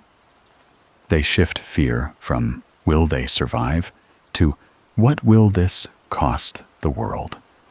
They shift fear from "are they strong enough" to "is strength alone sufficient?" And perhaps most intriguingly, they shift fear inward. Because when you are the strongest, the only remaining unknown is yourself. What are you capable of if pushed emotionally? What happens if your composure fractures? What if your restraint slips? When power is immense, self-control becomes the final safeguard. The fear is no longer external threat, but internal miscalculation. A punch thrown carelessly could level cities. A misjudged move could destabilize entire systems. Overpowered characters must constantly regulate themselves. That regulation is invisible labor. This is why moments where they lose control feel catastrophic. Not merely because of destruction, but because it signals that even the strongest are vulnerable to emotional overflow. rage-fueled transformations, uncontrolled surges of cursed energy, bursts of infinite force. These are reminders that power without emotional equilibrium is dangerous. And in those moments, fear briefly returns. Not fear of being defeated, but fear of becoming something uncontrollable. In a way, overpowered characters live in a paradox. They are beyond ordinary fear, yet surrounded by extraordinary consequence. They cannot experience the small, immediate anxieties that drive most warriors, but they carry massive, abstract anxieties instead.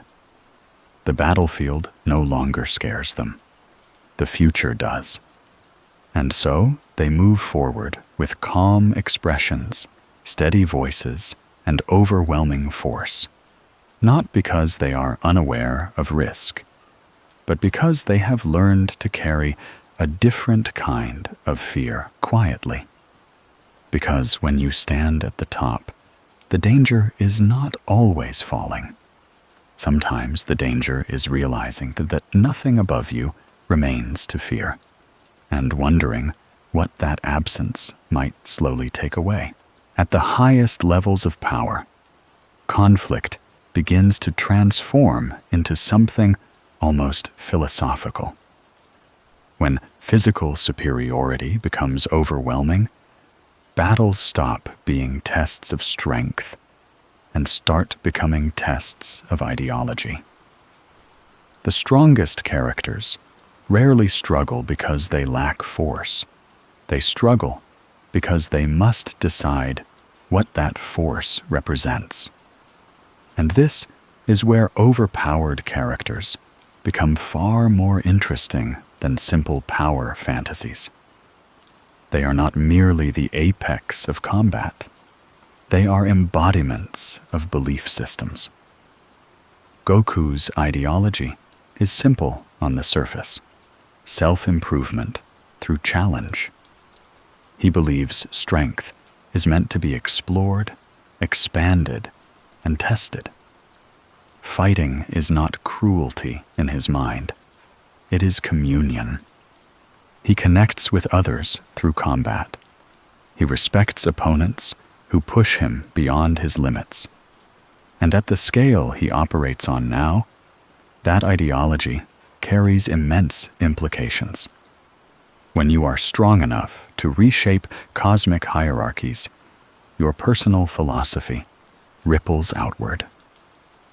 His decision to hold back against certain opponents, to give enemies chances to improve, or to pursue stronger threats out of curiosity, is not just character quirk. It is a world view. He sees growth as inherently good. But that belief can clash with more rigid perspectives. To beings who prioritize order, stability, or efficiency, Goku's pursuit of challenge can appear reckless. When the stakes involve entire universes, the morality of seeking excitement in battle becomes more complex. Is it noble to push limits endlessly? Or is there a point where responsibility should override desire? His overwhelming strength forces that question into the open.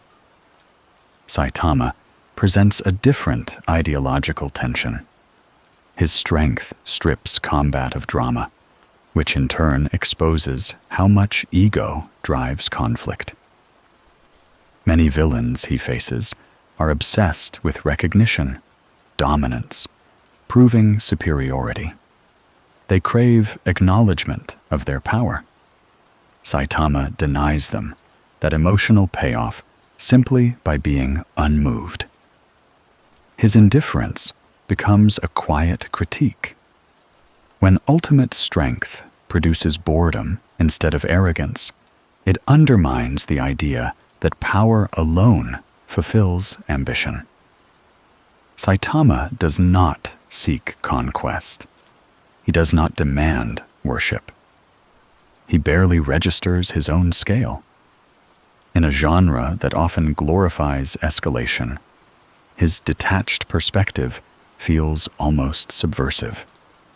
His overpowered state asks, if you achieved absolute dominance, what would actually change inside you? Would you feel complete? Or would you realize that power was never the solution to emptiness in the first place? Gojo's ideology is more confrontational. He believes in restructuring the very system that produced imbalance. Unlike Goku, who thrives within an ever-expanding ladder of strength, or Saitama, who floats above the system entirely, Gojo actively challenges institutional authority. His overwhelming power grants him leverage. He can defy elders. He can protect students others would discard. He can impose his will in ways few can contest. But that leverage forces him to choose how to wield it. Does he dominate the system outright? Does he dismantle it gradually? Does he rely on fear, charisma, or mentorship? His power is political capital, and political capital demands strategic use. Being the strongest in a structured society means you are always one step away from becoming either reformer or tyrant. The difference lies in restraint. Restraint is perhaps the most important trait of an overpowered character. When someone has the ability to end conflicts instantly, choosing not to becomes meaningful. Goku often withholds full strength to gauge opponents. Saitama rarely unleashes anything beyond the minimum required. Gojo, despite his confidence, does not casually destroy everything in his path. He calibrates his force precisely. This calibration is critical. It demonstrates that true dominance is not about maximum output. It is about controlled output. Unchecked power is chaos. Controlled power is authority. But control requires discipline, not just physically, but emotionally. The stronger a character becomes, the thinner the margin for error. An uncontrolled surge of energy from Goku could annihilate planets. A careless application of Gojo's techniques could collapse entire city blocks. Even Saitama's casual punches carry catastrophic potential if misdirected. The higher the power level, the greater the demand for composure. In that sense, overpowered characters often embody a kind of quiet maturity. They must regulate themselves constantly, even when others around them are panicking. There is also an interesting reversal that occurs at extreme strength levels. Physical battles become conversations. When two god-tier beings clash, they are not just exchanging blows. They are exchanging philosophies. Jiren's stoicism and belief in solitary strength contrast with Goku's belief in bonds and growth. Their fight is not merely about who hits harder. It is about whether power should be solitary or shared. Even Saitama's brief encounter with Boros carries this undertone. Boros seeks a worthy opponent to validate his existence. Saitama offers strength but not emotional equivalents. The fight becomes tragic rather than triumphant. Gojo's confrontations often reveal ideological rifts about tradition versus progress, control versus freedom. At that level, fists become punctuation marks in larger arguments. And perhaps this is why overpowered characters endure culturally. They allow stories to explore ideas at grand scale. What is the purpose of strength? Is it self-fulfillment, protection, revolution, stability? Does infinite growth lead to enlightenment or perpetual unrest? When someone can reshape reality, their choices matter more than their punches. There is also the ever-present temptation of dominance. When you are strong enough to dictate outcomes, it would be easy to impose your vision unilaterally. The fact that characters like Goku and Gojo refrain from absolute control speaks to their internal codes. They do not rule simply because they can. That restraint defines them more than their destructive capability. Saitama, who could likely claim any status he desired, instead lives modestly and often anonymously. That choice undercuts the fantasy of conquest and replaces it with something quieter: contentment, or at least the search for it. Overpowered characters, at their most compelling, are not worshipped because they are invincible. They are respected because they are disciplined. Because when you stand at the top of your world, the real battle is not against opponents below you. It is against the ease with which you could become something unrecognizable if you stopped holding yourself back.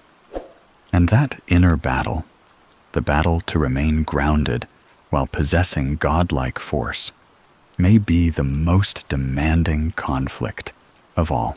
When a character becomes truly overpowered, not just strong, but categorically dominant, they begin to press against the invisible walls of the story itself. Most narratives are built on tension curves, rising stakes, uncertainty, narrow escapes, climactic reversals. But an overpowered character distorts that architecture. When victory feels inevitable, traditional suspense collapses. And yet, paradoxically, some of the most iconic and enduring anime characters are precisely those who feel unbeatable. That contradiction is not accidental. It is structural. Because once a character transcends physical vulnerability, the narrative must evolve upward in theme rather than upward in force. Goku's journey is a perfect illustration of this shift. Early arcs hinge on survival. He bleeds, he struggles, he collapses and rises again. But as he ascends into God-tier realms, Super Saiyan, God, Blue, Ultra Instinct, the nature of tension changes. We are no longer watching to see if he can throw a stronger punch. We are watching to see how he chooses to use strength that borders on divine. His battles become philosophical confrontations layered over spectacle. When he fights Jiren, the question is not simply who is stronger. It is whether strength should exist in isolation or connection. Jiren believes in solitary power, forged through trauma and distrust. Goku fights fueled by bonds, by shared energy, by the faith of his allies. The spectacle is cosmic, but the argument is intimate. And that is how the story sustains weight, even when Goku appears untouchable, by shifting tension from "can he win" to "what does his victory represent?" Saitama pushes this even further. He breaks tension so completely that the narrative has to reorient around him. Traditional power escalation becomes comedic. Monsters monologue about ultimate destruction. Saitama ends them mid-sentence. Entire arcs build toward cataclysm. He resolves them with casual force. If the story relied solely on whether he could win, it would collapse instantly. Instead, the tension migrates inward. We begin to watch him for signs of dissatisfaction, for cracks in his emotional flatness, for moments where something, anything, pierces through the monotony. His overpowered state forces the narrative to examine meaning instead of outcome.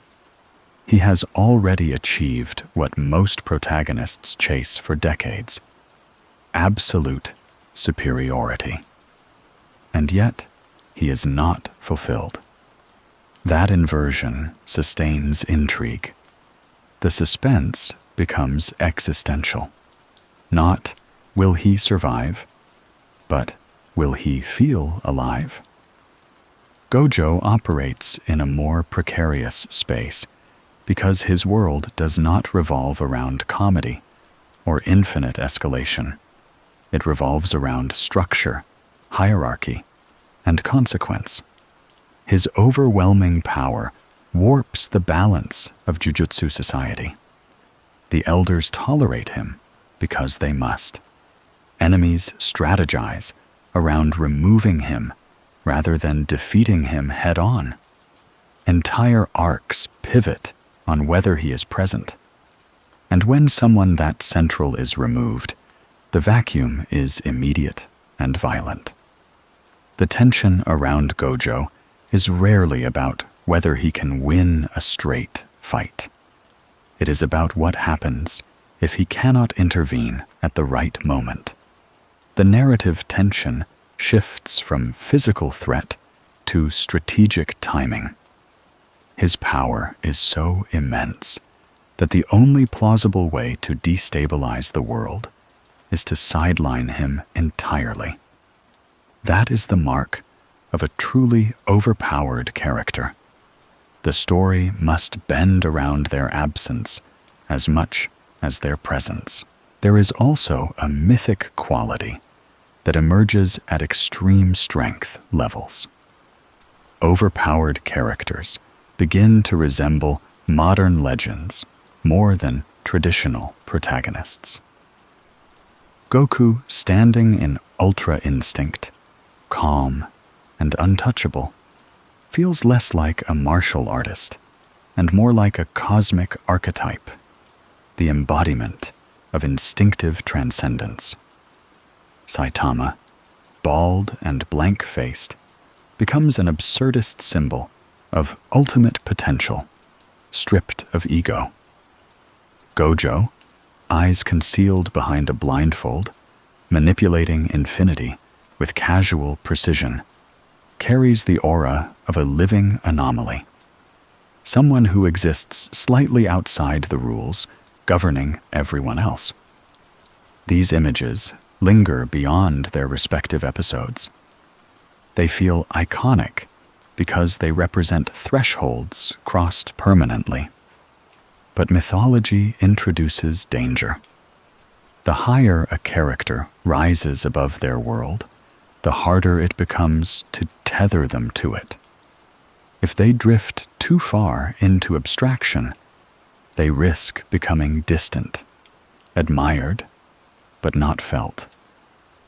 That is why grounding becomes essential. Goku's laughter, appetite, and childlike curiosity keep him human. Saitama's frustration over missed grocery sales keeps him absurdly relatable. Gojo's playful mentorship and quiet belief in his students keep him emotionally accessible. These grounding elements are not filler. They are structural anchors. Without them, the characters would float beyond connection. Another crucial evolution happens at this stage. Responsibility becomes heavier than rivalry. Early arcs revolve around surpassing opponents. Later arcs revolve around safeguarding futures. Goku begins training the next generation not out of obligation, but instinctively. He understands that strength should propagate. Gojo actively cultivates students capable of exceeding him because he recognizes the fragility of singular dominance. Even Saitama, despite his detachment, inspires growth in Genos and others simply by existing as proof of removed limits. The overpowered character transitions from competitor to catalyst. Yet this transition carries subtle anxiety, because once you become the pinnacle, you must confront stagnation. What happens when there is no higher tier to chase? Goku avoids this by seeking ever-expanding horizons, gods, multiverses, new forms of mastery. Saitama cannot escape it. He has already reached his horizon. Gojo stands at a precipice, currently unmatched, yet aware that eras shift and ancient forces stir. In each case, power introduces a new kind of vulnerability, the fear of plateau. Not physical defeat, but narrative stillness. And that is perhaps the deepest paradox of overpowered characters. They appear limitless, yet they are constrained by meaning.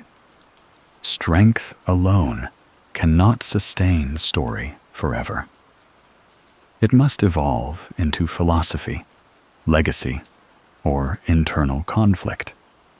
Otherwise, dominance becomes repetition. When Goku stands calmly in the face of a god, when Saitama yawns at apocalypse, when Gojo smiles before overwhelming odds, we are not simply witnessing invincibility. We are witnessing individuals navigating the weight of supremacy. They must choose humility over tyranny. They must choose mentorship over isolation. They must choose restraint over indulgence. Because once you are powerful enough to decide outcomes effortlessly, the real question is not whether you can win. It is who you become while winning. And that question has no power level attached to it. When a character becomes truly overpowered, not temporarily stronger, not situationally dominant, but fundamentally beyond the scale of their world, the story stops being about strength in the way it once was. Early arcs measure growth in visible increments, harder punches, faster reactions, new techniques, greater endurance. But once someone crosses the threshold into overwhelming superiority, measurable growth begins to lose meaning. The numbers become abstract. The feats become cosmic. And the audience slowly realizes that the real evolution is no longer happening in muscle or energy output. It is happening in identity. Because once nothing external can meaningfully contain you, the only remaining frontier is internal. Goku embodies this transformation in its purest form. At the height of his power, when he moves in ultra instinct, with a calm that feels almost detached from physical strain, the spectacle is undeniable. But the deeper shift is philosophical. He no longer fights with frantic escalation. He fights with clarity. His body reacts without ego. His mind quiets instead of screams. That is not just a power upgrade. It is a spiritual one. After decades of breaking limits through rage, desperation, and sheer willpower, he ascends into a state where anger is no longer necessary. He becomes precise rather than explosive. And that precision is what makes his overpowered status feel like culmination rather than excess. He did not simply become stronger than gods. He refined himself to stand among them without losing balance. Even when facing entities capable of erasing universes, he smiles, not because he underestimates them, but because he recognizes the opportunity to evolve further. His strength is not a throne to sit on. It is a path that continues infinitely forward, and that endless forward motion keeps him from stagnating into arrogance. Saitama's dominance reveals the opposite extreme of the same spectrum. He has already removed every measurable barrier. There is no visible next form, no hidden transformation waiting to unlock under pressure, no rival looming that truly threatens him. And because of that, his overpowered condition becomes quieter, heavier.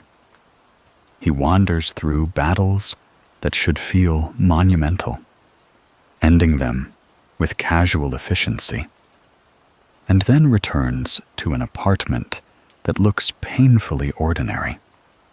The contrast is deliberate and relentless. His punches split skies, but his life remains small. That imbalance exposes something deeply human. Struggle is not merely an obstacle to happiness. It is often the source of vitality. Without friction, without resistance, experience flattens. The adrenaline never spikes. The anticipation never peaks. His blank stare during extinction-level fights is not boredom in the shallow sense. It is existential stillness. He has reached a summit where the air is thin and silent.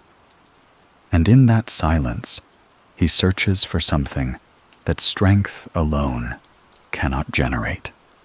Meaning, excitement, connection that does not evaporate under the weight of his superiority.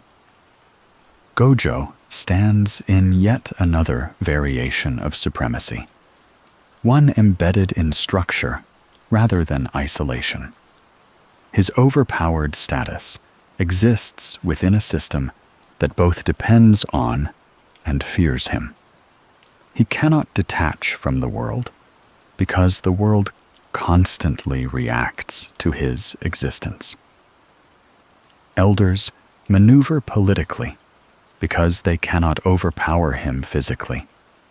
Enemies design elaborate strategies not to defeat him outright, but to neutralize him indirectly. His presence warps the balance of power simply by existing. That awareness shapes him. He understands that singular dominance is not stability. It is pressure. If he remains the only pillar holding up the structure, the collapse will be catastrophic the moment he is removed. So his response to being overpowered is not indulgence. It is preparation. He invests in students. He challenges outdated traditions. He attempts to redistribute strength so that the future does not hinge entirely on one anomaly. His power becomes transitional rather than permanent, a bridge to something more sustainable. Across all three, a common thread emerges. Overwhelming strength amplifies consequence. When your baseline capability is extraordinary, even minor decisions ripple outward violently. A restrained punch saves a city. A miscalculated move destroys one. A choice to spare an opponent reshapes entire arcs of history. Overpowered characters live in constant proximity to irreversible outcomes. And because of that, their restraint becomes more impressive than their force. Anyone can unleash maximum power when angry. Only someone disciplined can hold it back when it would be easy to dominate. There is also a psychological solitude that comes with standing at the top. Goku can train with others, but few can truly challenge him anymore. Saitama longs for a rival who can push him beyond monotony. Gojo laughs and jokes, but beneath that charisma lies the knowledge that almost no one can stand beside him as an equal. Power creates altitude, and altitude creates isolation. The strongest characters must reconcile with the fact that fewer and fewer people can understand their experience directly. That isolation can harden into arrogance or soften into mentorship. The choice defines them, and that choice is the final test. Not whether they can win, not whether they can destroy, but whether they can remain grounded while possessing godlike force. Because absolute strength tempts absolute detachment. It tempts control. It tempts apathy. It tempts the quiet belief that one's perspective is inherently superior because one's power is undeniable. The overpowered character who endures is the one who resists that erosion. Goku never seeks to rule, despite having the capacity to intimidate nearly anyone. Saitama never weaponizes his dominance for ego or tyranny. Gojo, despite having the leverage to impose his will, chooses cultivation over conquest. They remain human in outlook, even as their abilities surpass humanity entirely. At the end of it all, what lingers is not the flash of energy beams or the shock waves that fracture landscapes. What lingers is the realization that strength does not resolve the deepest questions. It magnifies them. When you cannot be stopped, you must decide when to stop yourself. When you cannot be defeated, you must decide what victory is worth. When you stand above everyone else, you must decide whether to look down or reach back. Overpowered characters captivate us not because they remove struggle from the screen, but because they relocate struggle to a higher plane. The battle is no longer survival. It is purpose. It is restraint. It is legacy. It is identity sustained under immense pressure.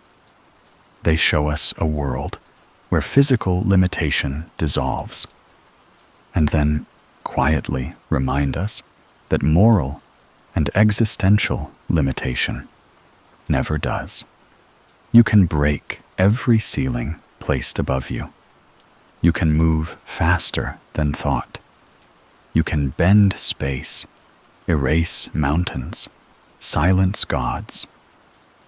But you cannot escape the question that waits when the dust settles and the world grows quiet. Now that nothing can stop you, who will you choose to be? And that, not the explosion, not the transformation, not the scale of destruction, is the true final form of the overpowered.